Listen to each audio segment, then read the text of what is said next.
तो आप सभी लोगों को शिक्षक दिवस की हार्दिक शुभकामनाएं। आज हम लोग भारत की इस धरा पर खड़े हुए हैं। भारत की ये जो भूमि है, इस भूमि में शिक्षक और शिष्य दोनों का एक बहुत ही पवित्र रिश्ता बताया गया है इस भूमि के द्वारा, या फिर यहाँ के शिष्यों और गुरुओं का जो संबंध है वो कह सकते हैं जिस तरह से एक भक्त और भगवान का संबंध होता है, उससे भी बढ़कर एक तरह का संबंध होता है। यहाँ पर बहुत बड़े बड़े आचार्य हुए, बहुत बड़े बड़े शिक्षक हुए। मैं भारत के समस्त शिक्षक जो शिक्षा के क्षेत्र में काम कर रहे हैं, चाहे ऑनलाइन काम कर रही हूँ, ऑफलाइन काम कर रही हूँ या होम ट्यूशन पढ़ा रही हूँ, सभी को चरण स्पर्श करता हूँ। क्योंकि कहते हैं अगर किसी देश की उन्नति या किसी देश की दुर्गति किसके ऊपर निर्भर करती है, तो किसी देश की उन्नति या दुर्गति उस देश की शिक्षा यानी कि एजुकेशन के ऊपर निर्भर करती है। और साथियों, जो एजुकेशन को देने वाला होता है, जो हर एक बच्चे तक शिक्षा पहुंचाने वाला होता है, वो होता है एक शिक्षक। और शिक्षक कभी भी साधारण नहीं होता। साथियों, मैं आप लोगों को एक कहानी सुनाना चाहता हूँ। मगध साम्राज्य, इतिहास में जब आप लोग पढ़ेंगे तो मगध साम्राज्य में एक आता है नंद वंश। नंद वंश में एक राजा थे धनानंद। धनानंद बहुत ही क्रूर शासक था। धनानंद के दरबार में एक बार एक आचार्य चाणक्य गए थे और आचार्य चाणक्य एक शिक्षक थे। धनानंद ने आचार्य चाणक्य का अपमान किया और उनसे कहा, उनका बहुत सारा अपमान किया। तो आचार्य चाणक्य ने धनानंद से एक बात कही, धनानंद, जो शिक्षक होता है उसकी गोद में प्रलय और निर्माण दोनों खेलते हैं। प्रलय और निर्माण का मतलब उन्होंने इस तरह से धनानंद को समझाया। उन्होंने अपना एक साधारण से बच्चे को पकड़ा, एक नवयुवक को पकड़ा और उसको लिखाया, पढ़ाया, समझाया, अच्छी खासी ट्रेनिंग दी और एक दिन उसी नवयुवक को उस धनानंद राजा के खिलाफ खड़ा किया और उस धनानंद को हराकर उसे मौर्य साम्राज्य का संस्थापक चंद्रगुप्त मौर्य बना दिया। तो भारत के शिक्षक जो हैं, मैं कहूँ भारत के शिक्षक या विश्व के कोई भी शिक्षक हो, शिक्षक को कभी भी आपको साधारण रूप से नहीं लेना है। क्योंकि शिक्षक वह शक्ति है जो एक राष्ट्र के निर्माण में बहुत बड़ी भूमिका निभाने वाला है। मैं आपसे ये कहना चाहता हूँ, जिस तरह से हम शिक्षकों को यानी कि जो शिक्षक होते हैं या जो सैनिक होते हैं, अगर आप लोग कहें कि वे वेतन के लिए काम करते हैं तो वे कभी भी वेतन के लिए काम नहीं करते। जैसे एक सैनिक होता है, वो जब सेना पर जाता है तो कोई कह दे कि वो सैलरी के लिए सेना पर जाता है, तो वो सैलरी के लिए सेना पर नहीं जाता है, बल्कि वो सेना पर इसलिए जाता है कि अगर कभी भी जिक्र होगा कि उसके देश में उस सैनिक यानी कि जब उस देश के लिए जान देने की बात आई तो उस सैनिक ने अपना नाम सबसे आगे रखा। उसके बाद मैं बात करता हूँ, एक शिक्षक पूरी दिलो जान से अपनी संतान से ज्यादा उन बच्चों को चाहता है। आप लोग जब परीक्षाएं देते हैं तो आपकी जो परीक्षाएं होती हैं, आपकी परीक्षाओं में आपसे ज्यादा चिंतन, मनन, आपके बारे में सोचना एक शिक्षक का काम होता है। क्योंकि एक गुरु हमेशा चाहता है कि अगर वो एक पर्वत है तो उसका शिष्य जो है उस पर्वत का शिखर होना चाहिए। क्योंकि एक गुरु हमेशा चाहता है, जिस तरह से एक पिता चाहता है कि उसका बेटा हमेशा उसके आगे जाए, उससे आगे तरक्की करे, जो कार्य वो नहीं कर सका, जिन सपनों को वो पूरा ना कर सका, जो अच्छे अच्छे काम वो नहीं कर सका, वो काम उसका बेटा करके दिखाए। उसी तरह से एक शिक्षक चाहता है कि जो सपने मेरे आधे रह गए हैं, अधूरे रह गए हैं, कल का मेरा बच्चा जब आगे चल के कामयाब होगा पढ़ लिख कर, तो शिक्षक को आपकी शुल्क से कोई लेना देना नहीं होता है। अगर उसके पास पेट ना हो तो निस्वार्थ भाव से भी सेवा करने के लिए, अगर उसका परिवार ना हो तो तैयार हो जाए, लेकिन उसके आगे भी परिवार है, इसीलिए उसको पैसे लेने पड़ते हैं। क्योंकि हर एक व्यक्ति की एक जरूरत होती है और शिक्षक पूरे दिलोजान से मेहनत करता है। क्योंकि जब कभी भी उसका शिष्य कामयाब होता है तब उस शिष्य को बताया जाता है, उस शिक्षक को बताया जाता है कि इस बच्चे को उस शिक्षक ने पढ़ाया था। उस शिष्य के साथ उस शिक्षक की एक लाइन जुड़ जाती है। एक शिक्षक जो होता है वो अपनी औलाद से ज्यादा अपने शिष्यों को प्यार करता है। वो आपको मारता है, आपको लगता है कि वो आपको मारेगा, डांटेगा, वो आपको मारता है, डांटता है, इसलिए डांटता है कि आपके भविष्य का निर्माण हो सके, आप एक अच्छे राष्ट्र का निर्माण करें। क्योंकि अगर किसी देश के पास बहुत सारे प्राकृतिक संसाधन हैं, लेकिन उन प्राकृतिक संसाधनों को किस तरह से यूज किया जाए, उस देश की स्वास्थ्य स्थिति कैसी है, उस देश के लोगों का सामाजिक स्तर कैसा है, और उस देश में शिक्षा का स्तर कैसा है, ये भी होना बहुत जरूरी है। क्योंकि किसी भी देश की वृद्धि में शिक्षा बहुत जरूरी है। इसीलिए मैं कहना चाहता हूँ, भारत के संविधान निर्माण में एक महत्वपूर्ण भूमिका निभाने वाले डॉक्टर B.R. अम्बेडकर ने कहा है कि शिक्षा शेरनी का वह दूध है जो इसे पिएगा वह दहाड़ेगा। आज हम इस शिक्षक दिवस को शपथ लेते हैं कि हम देश में ज़्यादा से ज़्यादा लोगों को शिक्षक बनने के लिए प्रेरित करेंगे। हमारे देश का हर एक नवयुवक का सपना एक शिक्षक बनना भी होना चाहिए। क्योंकि जिस दिन इस देश में हजारों शिक्षक होंगे, उस दिन इस देश को विश्व गुरु बनने से कोई नहीं देख सकता। जिस दिन इस देश में ज्ञान की गंगा बहेगी, उस दिन इस देश को आगे बढ़ने से कोई नहीं रोक सकता। साथियों, मुझे पूर्ण विश्वास है कि हमारे राष्ट्र के महापुरुषों ने जो सपना देखा है, उस सपने को हम जरूर पूरा करेंगे। दक्षिण अफ्रीका के प्रथम राष्ट्रपति नेल्सन मंडेला ने कहा था कि दुनिया को बदलने का सबसे शक्तिशाली हथियार शिक्षा है, और हमें हर घर शिक्षा पहुंचानी है। जिस तरह से हमें जीवन जीने के लिए हवा की जरूरत होती है, पीने के लिए पानी की, खाने के लिए भोजन की, रहने के लिए भोजन की, उसी तरह से हमें समाज में सही तरीके से जीने के लिए एक शिक्षा की जरूरत है। हमें चाहिए कि हम लोग अपने आसपास के जो गरीब बच्चे हैं, आप लोग क्या करते हैं, आपके पास 50 रुपये होते हैं, आप इधर उधर फालतू लोगों के ऊपर उड़ा देते हैं, फालतू में खर्चा कर देते हैं। वो पैसों को फालतू में खर्चा नहीं करने, थोड़ा वीडियो को, अगर किसी देश का, किसी राष्ट्र का निर्माण करना है, तो उस राष्ट्र के निर्माण में जब तक आप शिक्षा को शामिल नहीं करेंगे, तब तक आप आगे नहीं बढ़ेंगे। मैंने कहा, अगर आपके पास पैसे हैं, आप उन पैसों को फालतू की जगह पर व्यर्थ ना करें। आपके पास कोई गरीब बच्चा दिखे, उस गरीब बच्चे को, अगर आपके पास टाइम है, आपके पास कुछ ज्ञान है, तो थोड़े थोड़े करके आप उस ज्ञान को दीजिए, थोड़ा थोड़ा दीजिए। नहीं पैसे हैं तो फाइनेंशियल अगर मदद नहीं कर पा रहे हैं तो आपको उसे शैक्षिक मदद कर दीजिए।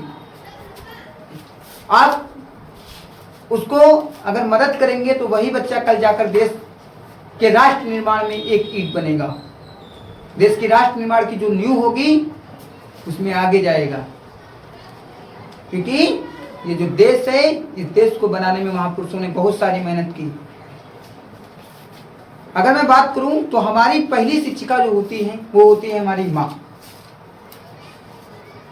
तो सबसे पहले मैं भारत की समस्त माताओं को चरण स्पर्श करता हूं, जो अपने बच्चों को बहुत ही प्यार से पालती हैं, संभालती हैं, बहुत ही अच्छी तरीके से रखती हैं।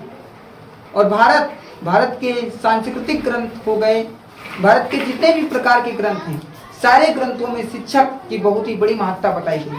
वो महत्ता इसलिए बताई गई है क्योंकि जिस प्रकार कुम्हार जब अपने बर्तन बनाता है तो लोगों को लगता है कि कुम्हार क्या कर रहा है, बर्तन को बहुत ज़्यादा मिट्टी को पीट रहा है, लेकिन वो मिट्टी को पीटता नहीं है, बल्कि उस मिट्टी से एक अच्छे बर्तन का निर्माण करता है, जो बर्तन जाकर आगे चलकर बहुत आगे बढ़ता है।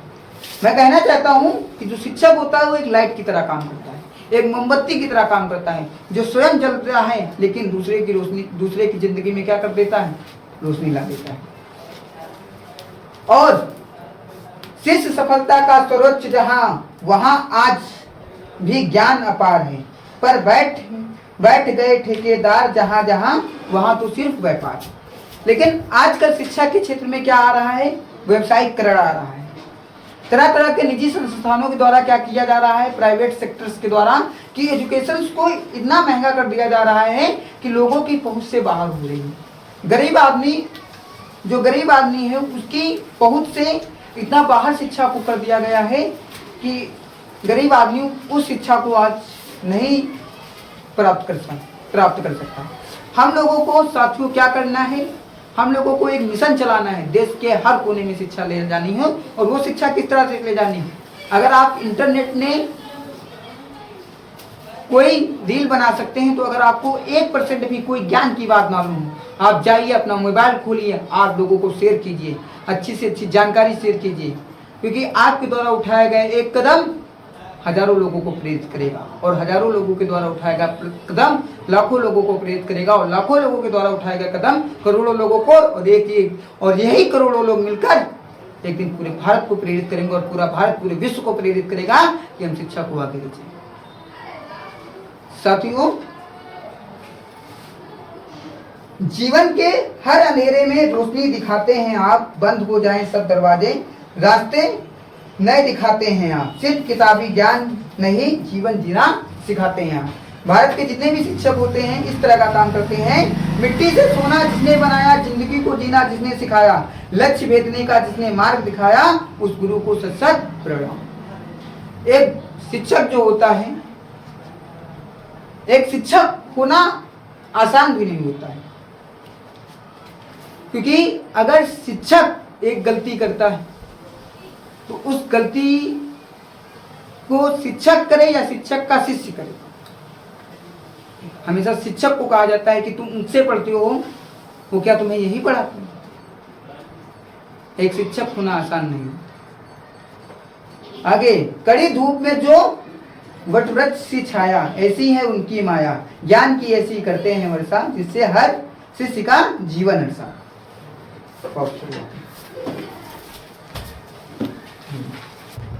चलो, बच्चों के भविष्य निर्माण में कर देते हैं अपना जीवन अर्पण, ऐसे हर शिक्षक में बसते हैं डॉक्टर सर्वपल्ली राधाकृष्णन। अब साथियों, मैंने एक नाम लिया डॉक्टर सर्वपल्ली राधाकृष्णन।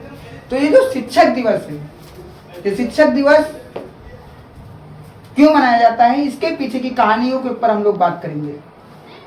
तो डॉक्टर सर्वपल्ली राधाकृष्णन जो एक, पहले उनके कथनों के ऊपर बात कर लेते हैं कि उन्होंने कहा क्या, कि हमें शिक्षा किस तरह से, उन्होंने सबसे पहले बताया कि एक शिक्षक को किस तरह से शिक्षा लेनी चाहिए, एक स्टूडेंट्स को किस तरह से उस शिक्षक से शिक्षा लेनी चाहिए।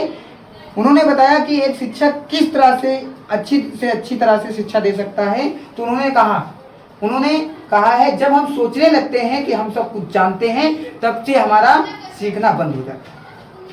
इस लाइन का मतलब समझिए। उन्होंने कहा, जब हम सोचने लगते हैं कि हम सब जानने लगे हैं, तब से हम उसी दिन से हम सीखना बंद हो जाते हैं। तो हमारे अंदर एक सोच होनी चाहिए कि अभी हमको और चीज़ों को जानना है। जिस दिन हम जान लेंगे कि हमें दुनिया की सारी चीज़ों के बारे में जानकारी हो गई है, उसी दिन से हमारा सीखना बंद हो जाएगा। उन्होंने कहा था, कोई भी आज़ादी तब तक सच्ची नहीं होती जब तक उसे विचार की आज़ादी प्राप्त हो। उन्होंने कहा, कोई भी आज़ादी तब तक सच्ची नहीं होती जब तक कि उसे विचार की आज़ादी प्राप्त न हो। उन्होंने कहा था, शिक्षक वो नहीं है जो छात्र के दिमाग में जबरन तथ्यों को डाले, बल्कि वास्तविक शिक्षक वह है जो उसे आने वाले कल की चुनौतियों के लिए तैयार करे। डॉक्टर सर्वपल्ली राधाकृष्णन ने कहा कि शिक्षक वो नहीं है जो आपको फैक्ट्स बेस्ड नॉलेज ले आए, फैक्ट्स ले आए, तथ्य वाला नॉलेज ले आए, बेटा ये याद कर लो, बेटा वो याद कर लो, वो शिक्षक नहीं है। वास्तविक शिक्षक कौन है? जो आपको सोचने पर मजबूर कर दे कि अगर ये टॉपिक पढ़ना है तो क्यों पढ़ना है, अगर इतिहास का ये टॉपिक पढ़ना है तो इतिहास में जो युद्ध हुआ उसके पीछे कारण क्या था, अगर मैथ्स का कोई सवाल है तो किस कंसेप्ट के द्वारा होगा, किस फार्मूले के द्वारा होगा, अगर इंग्लिश का कोई चैप्टर है तो इसमें वोकैब कितनी जरूरी है, अगर रीजनिंग का कोई चैप्टर है तो उसमें मान चैप्टर है तो उसमें मानचित्र कितना जरूरी है। ना कि शिक्षक वो है सिर्फ आपको तथ्य बताकर चला दे। शिक्षक वास्तविक वो होता है जो शिक्षक आपको सिर्फ तथ्य नहीं बताता है बल्कि आपको सोचने के लिए मजबूर करता है। ये कहा था डॉक्टर सर्वपल्ली राधाकृष्णन ने। अब डॉक्टर सर्वपल्ली राधाकृष्णन का जो जन्मदिन है उस दिन को पूरे भारतवर्ष में शिक्षक दिवस के रूप में मनाया जाता है। तो डॉक्टर सर्वपल्ली राधाकृष्णन ने अपने जीवन में शिक्षा से संबंधी बहुत सारे कार्य किए। 5 सितंबर 1888 को उनका जन्म तमिलनाडु में हुआ था। जब उनका जन्म हुआ उसके बाद उन्होंने शिक्षा के क्षेत्र में बहुत सारे काम किए। उन्होंने 1952 में भारत रत्न, जो भारत का सर्वोच्च पुरस्कार है, उससे सम्मानित किया गया। 1962 में उन्हें भारत का राष्ट्रपति बनाया गया और वो पूरा जीवन शिक्षा के क्षेत्र में काम करते रहे और भारत के शिक्षकों को उन्हीं की तरह आगे काम करना है।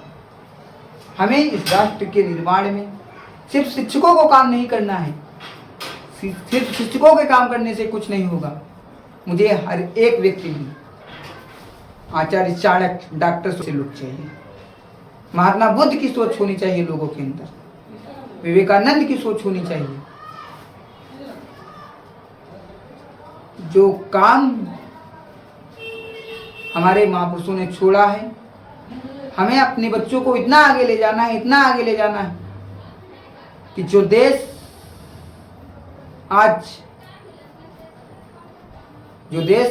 शिक्षा के आगे, बहुत सारे देश हम लोगों से शिक्षा ले, हम शिक्षा के क्षेत्र में इतना आगे जाएंगे, मुझे पूर्ण विश्वास है कि हमारा देश एक विश्व गुरु होगा। देखिए, तुम कब तक मुझको रोकोगे, मैं हमेशा शिक्षा को बांटूंगी। और उस साड़ी को जाकर वो पहन लेती थी, फिर लड़कियों को पढ़ाती थी।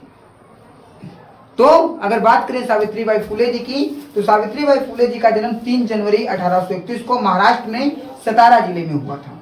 वह भारत की प्रथम महिला शिक्षिका थी और अपने पति, उनके पति जो थे ज्योतिबाराव फुले, उन्होंने उनका बहुत ही साथ दिया था, किसमें, शिक्षा के क्षेत्र में काम करने के लिए।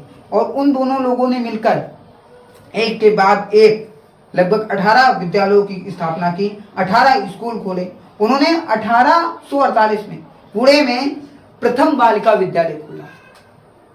उन्होंने लड़कियों की शिक्षा के लिए बहुत सारा संघर्ष किया, पूरा जीवन लगा दिया। मैं चाहता हूं कि भारत की हर लड़की सावित्रीबाई फुले को फॉलो करे। मैं चाहता हूं कि भारत की हर लड़की झांसी की रानी लक्ष्मीबाई को फॉलो करे। मैं चाहता हूं कि भारत की हर लड़की सर्वश्रेष्ठ है और सर्वश्रेष्ठ रहेगा। लेकिन इस तरह से सर्वश्रेष्ठ कहने से नहीं हो जाएगा भारत सर्वश्रेष्ठ, उसके पीछे में काम करना होगा। मैंने कहा शिक्षा का व्यवसायीकरण हो रहा है, तो हो चुका है शिक्षा का व्यवसायीकरण। जिस उम्र में बच्चों को बस्ता लेकर स्कूल जाना चाहिए, उस उम्र में बच्चे आज अपने घर की जिम्मेदारियों को लेकर टहल रहे। क्या हमारा फर्ज नहीं बनता है? हमारे पास हमारे बजट से जब ज्यादा पैसा हो जाता है, हम पैसे को इधर उधर बहा देते हैं। भाई, एक गरीब की मदद कर दे, कल वही गरीब किसी दूसरे गरीब की मदद करेगा। इसी तरह से स्वदेश से असमानता खत्म होगी। अब सोचते हैं आप सिर्फ अच्छी अच्छी किताबों को पढ़ने से, अच्छी अच्छी बातें बोलने से हम लोग अच्छे बन जाएंगे? कभी अच्छे नहीं बनेंगे। हम लोग अच्छे तब बनेंगे जब अच्छी बातों को पढ़ने के साथ साथ उन अच्छी बातों को अपने जीवन में उतारेंगे। सावित्रीबाई फुले ने कहा था उन लोगों से जिन्होंने कहा था कि स्त्रियां शिक्षा नहीं ले सकती। उन्होंने कहा था स्त्रियां केवल घर और खेत पर काम करने के लिए नहीं बनी है, बल्कि वह पुरुषों से भी बेहतर कार्य कर सकती है। उन्होंने कहा था अगर हम महिलाओं को एक बार मौका मिल जाएगा तो हम लोग पुरुषों को भी पीछे छोड़कर आगे बढ़ेंगे। और ऐसा कार्य किया है हमारे देश की महिलाओं ने बहुत सारे क्षेत्रों में। मैं बहुत सारे क्षेत्रों में नहीं बल्कि हर क्षेत्र में कहना चाहता हूं कि हमारे देश के पुरुषों को पीछे छोड़ दिया है। अब हमारे देश में एक दिन ऐसा होगा, मैं एक ऐसा भारत देखना चाहता हूं जहां पर किसी भी प्रकार का, जिस तरह से पहले की प्रथाएं थी कि बेटा बेटी में एक प्रकार का अंतर कर देना या फिर बेटा को ज्यादा महत्व देना, वो सारी चीजें खत्म हो जाएंगी। वो सारी चीजें जब खत्म होंगी जब आप अपनी लड़कियों को बराबर की शिक्षा का हक देंगे, जब हर लड़की को सावित्रीबाई फुले बनने का सपना दिखाएंगे। वो ऐसे नहीं हो सकता है। तो सावित्रीबाई फुले ने भी इस समाज से लड़कर इस देश की शिक्षा में बहुत बड़ा योगदान दिया है। और मैं चाहता हूं कि भारत की हर लड़की सावित्रीबाई फुले को फॉलो करे। हजारों फूल चाहिए एक माला बनाने के लिए, हजारों रंग चाहिए एक रंगोली बनाने के लिए, हजारों दिया चाहिए एक आरती बनाने के लिए, पर अकेला एक शिक्षक काफी है बच्चों की जिंदगी को स्वर्ग बनाने के लिए। गुरु का, जैसे आज के जमाने में लोग क्या करते हैं, आज के ज़माने में बहुत सारे सर्च वाले ऐप हैं या फिर सर्च वाले बहुत सारी ऐसी चीज़ें हैं मोबाइल में या इंटरनेट पर, जिससे कोई प्रश्न आपके सामने होता है तो आप जाते हैं, बोल देते हैं ये बताइए, तुरंत उसमें जवाब आ जाता है। तो मैं कहना चाहता हूँ गुरु का महत्व कभी ना होगा कम, भले कर ले कितनी उन्नति हम। वैसे तो इंटरनेट पर हर प्रकार का ज्ञान पर अच्छे बुरे की नहीं है उसे पहचान। अब इसका मतलब क्या है, हम इंटरनेट पर कोई भी चीज सर्च करेंगे वो हमको तुरंत बताएगा, लेकिन वो हमको ये नहीं बताएगा कि ये ज्ञान जो हम ले रहे हैं वो ज्ञान अच्छा ज्ञान है या फिर बुरा ज्ञान। लेकिन अगर आप किसी शिक्षक के पास जाएंगे तो सबसे पहले वो आपको ये बताएगा कि बेटा ये काम करो या ना करो, क्योंकि वो चाहता है कि जो गलतियां वो किए वो गलतियां उसका लड़का कभी ना करे। एक पिता चाहता है कि जो संघर्ष उसने किए हैं वो संघर्ष उसके बेटे को कभी ना करना पड़े। जय हिंद साथियों, मैं छोटा ना करें, अगर वीडियो पसंद आए तो वीडियो को ज्यादा से ज्यादा लाइक करें, शेयर करें, सब्सक्राइब करें। जय हिंद, जय भारत।